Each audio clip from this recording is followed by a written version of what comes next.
Hello everyone, welcome to the Exia IAS academy. तो चलिए देखते हैं कौन से इम्पोर्टेंट न्यूज़ आर्टिकल हैं जो रेलेवेंट रहेंगे एग्ज़ाम पर्सपेक्टिव से। तो इस एनालिसिस में मैं आपको डिफरेंट आर्टिकल का समरी बताऊंगा, चीज़ों को इन ब्रीफ समझाने की कोशिश करूंगा। इसी के साथ कौन से पॉइंट से क्वेश्चन पूछा जा सकता है या फिर किस तरीके से क्वेश्चन बन सकता है एग्ज़ाम में, प्रीलिम्स में और मेंस में, वो बताने की कोशिश करूंगा। ये जो भी एनालिसिस है आपके UPSC as well as different state PCS का जो ऑफिशियल सिलेबस है उसके हिसाब से है, और सेकेंडली जो पास्ट ईयर के क्वेश्चन पेपर है 20 to 25 ईयर्स के प्रीलिम्स के और मेंस के, उसमें जो ट्रेंड रहा है, जिस तरीके से क्वेश्चंस पूछी गई है, उस आइडिया को मैं बताने की कोशिश करूंगा। एडमिशन ओपन है एक्जिया आईएएस एकेडमी में। आप हमारे foundational as well as crash course से जुड़ सकते हैं।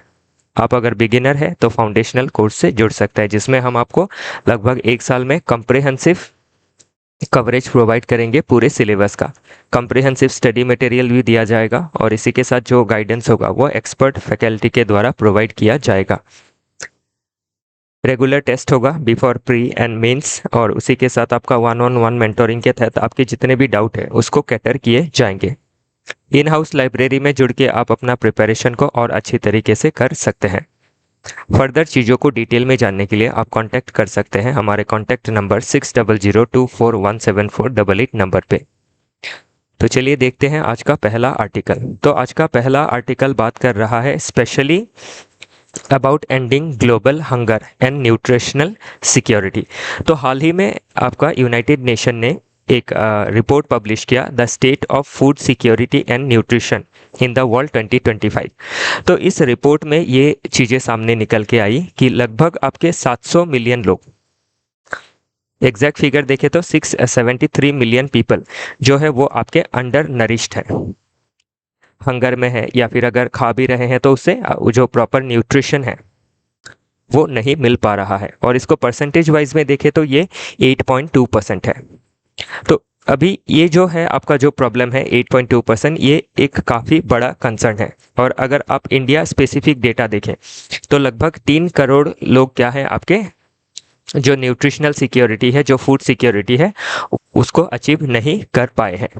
लेकिन इसमें एक अच्छी बात ये भी है कि आपके जैसे इंडिया में, स्पेशली इंडिया में जो आपका पब्लिक डिस्ट्रीब्यूशन सिस्टम है पीडीएस, उसके तहत क्या किया गया है, आपके लगभग 80 करोड़ पॉपुलेशन को, यहाँ पे मेंशन किया हुआ है 800 मिलियन पॉपुलेशन को आपका फ्री जो राशन है वो दिया जाता है under this public distribution system.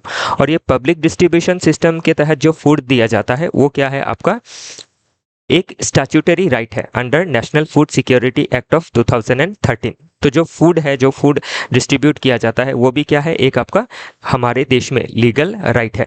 तो इसमें क्या कर रहा है इंडिया, पूरे विश्व के लिए एक मॉडल की तरह खड़ा होके उभरा है।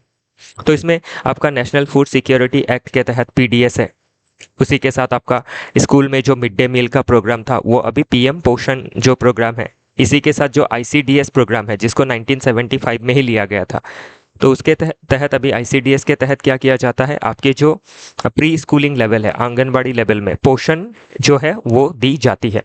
क्योंकि चाइल्ड और मदर जब आपके पोषित रहेंगे तो ही क्या है देश विकसित होगा।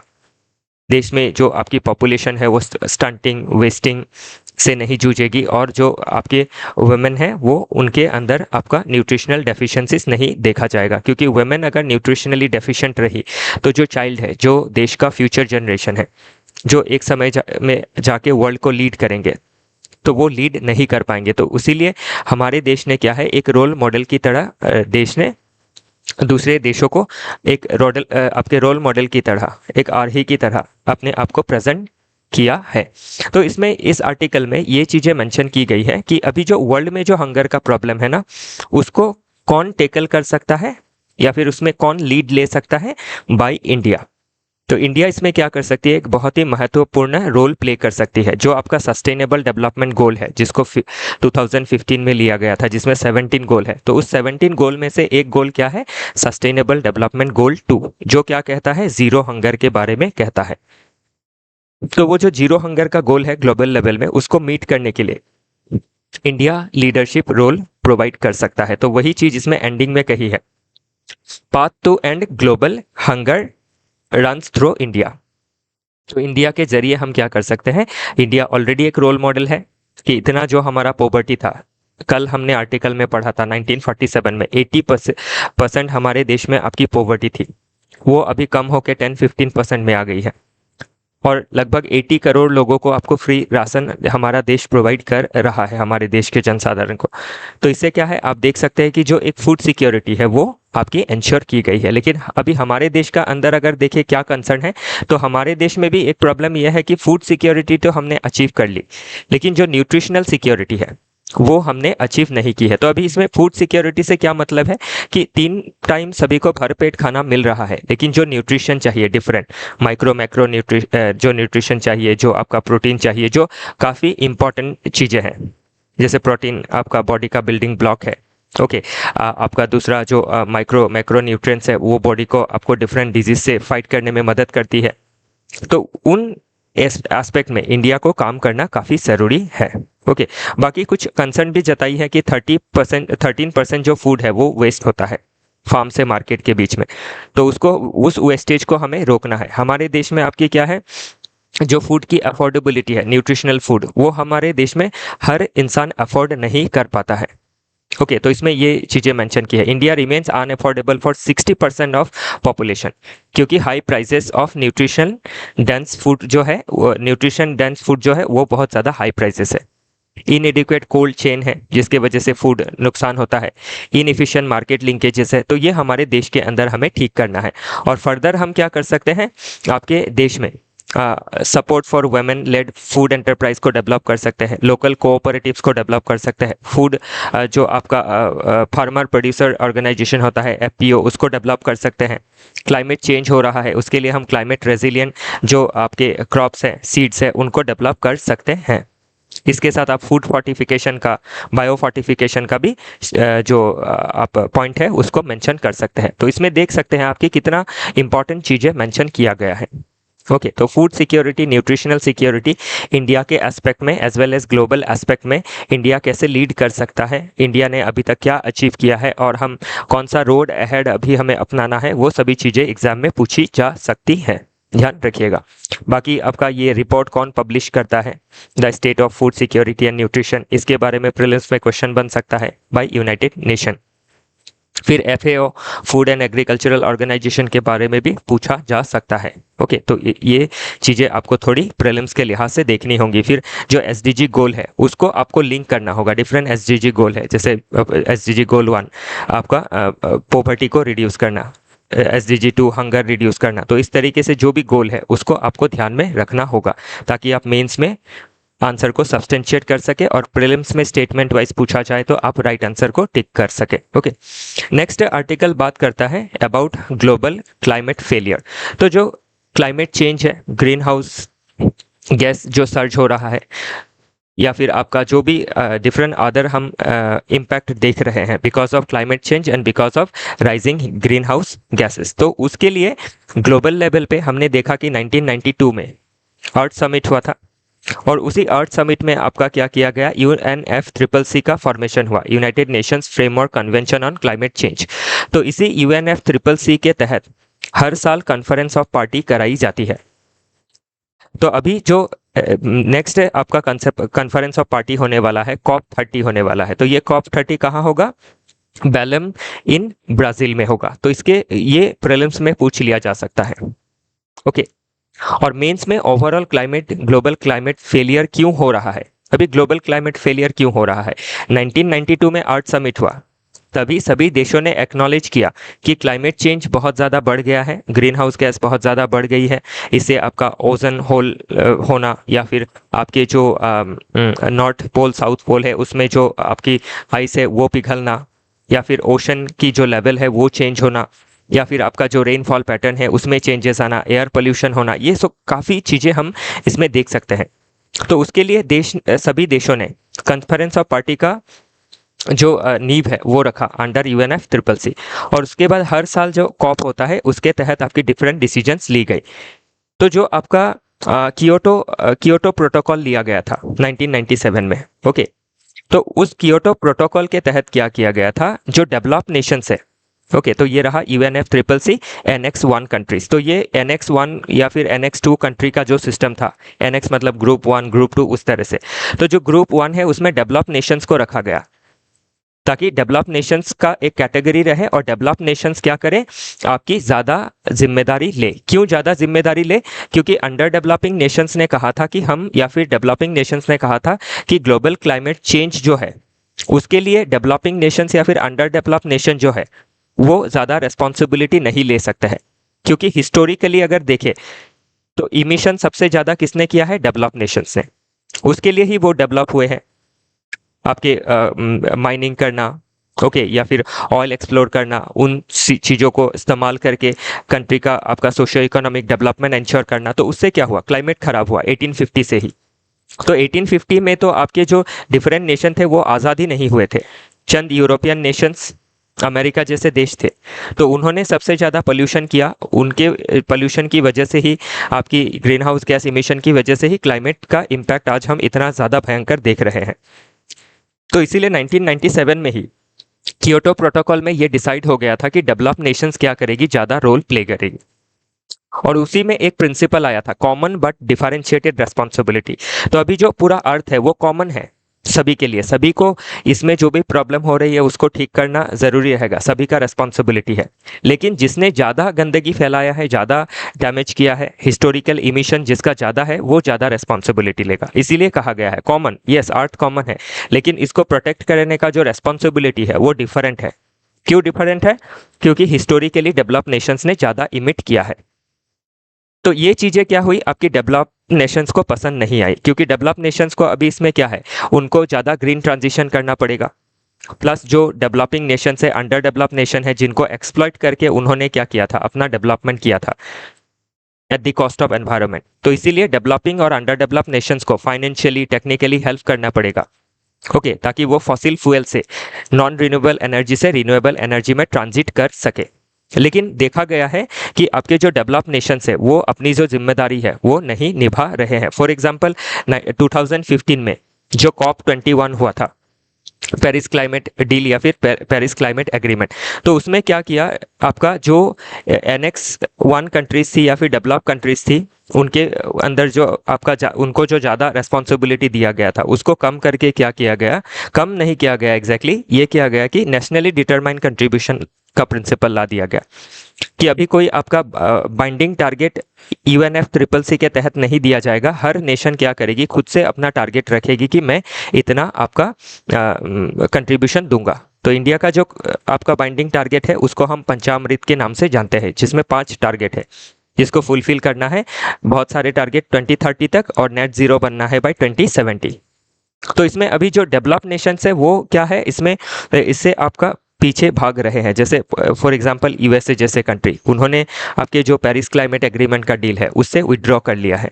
या फिर ये जो नेशंस है, डेवलप नेशंस, यूरोपियन नेशंस या फिर अमेरिका जैसे देश, ये क्या करते हैं, जो जिम्मेदारी है इंडिया और रशिया या फिर चाइना जैसे देशों के ऊपर ज़्यादा थोपना चाहते हैं। तो ये एक आपका मुद्दा है कि जो ग्लोबल क्लाइमेट चेंज है उसको लेके जो कंसर्न होना चाहिए था worldwide, specially by develop nations, वो काफ़ी कम देखा गया है। तो उसका चर्चा होना काफ़ी ज़रूरी है एट COP30। वही चीज़ें इसमें मेंशन की गई है, ध्यान रखिएगा, चीज़ें एग्जाम में पूछी जा सकती है।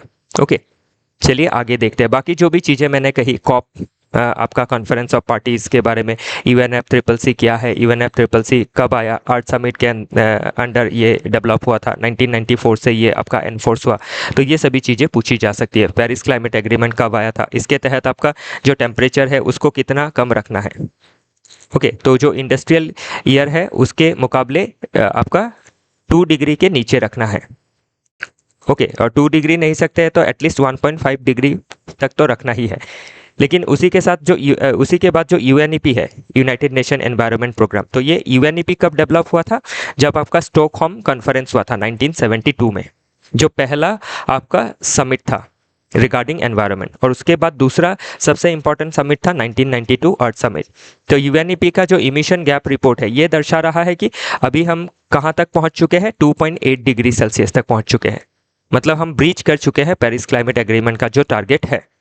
ओके। और आईपीसीसी का रिपोर्ट ये कह रही है कि बाई 2070 आपका ग्लोबल लेवल में हर देश का जीडीपी जो है लगभग 17% से एवरेज 17% दर से कम होगा। मतलब जीडीपी में काफ़ी नेगेटिव इम्पैक्ट पड़ेगा अगर समय रहते ही हमने क्लाइमेट चेंज को कम नहीं किया तो, ग्रीन ट्रांजिशन नहीं किया तो। ध्यान रखिएगा, ऐसे जीएस पेपर 3 एनवायरनमेंट के पर्सपेक्टिव से, जीएस पेपर 4 एनवायरमेंटल एथिक्स के पर्सपेक्टिव से, फिर आपके जीएस पेपर 2 आईआर के पर्सपेक्टिव से, फिर जीएस पेपर 2 अगेन गवर्नेंस के पर्सपेक्टिव से, ये सभी चीज़ें इंपॉर्टेंट रहेंगी। ओके, क्वेश्चन कहीं भी पूछा जा सकता है।